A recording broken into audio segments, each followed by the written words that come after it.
13 يناير 22 للأسف أكثر من 40 تات شرطة الجيش راحوا المتظاهرين لغاية الشوارع الجانبية للديم واغتالوا العشرات وضربوا البنات ونهبوا.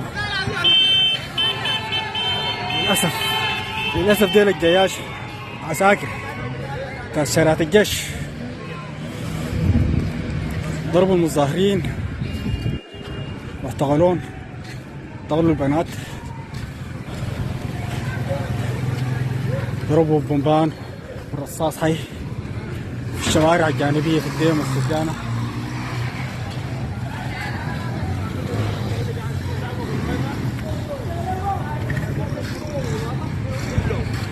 وعندهم تاتشر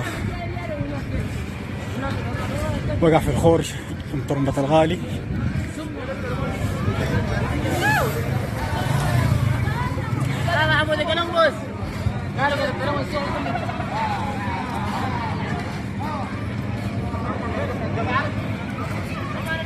ايوه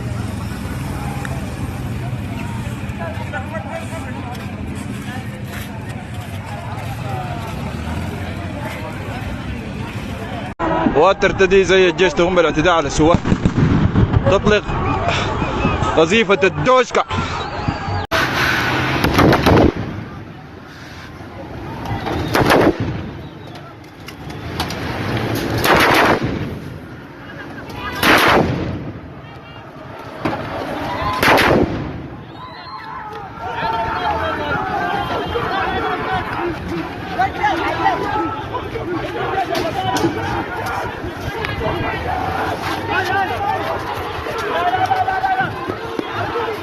بحري 13 يناير إصابة بالرصاص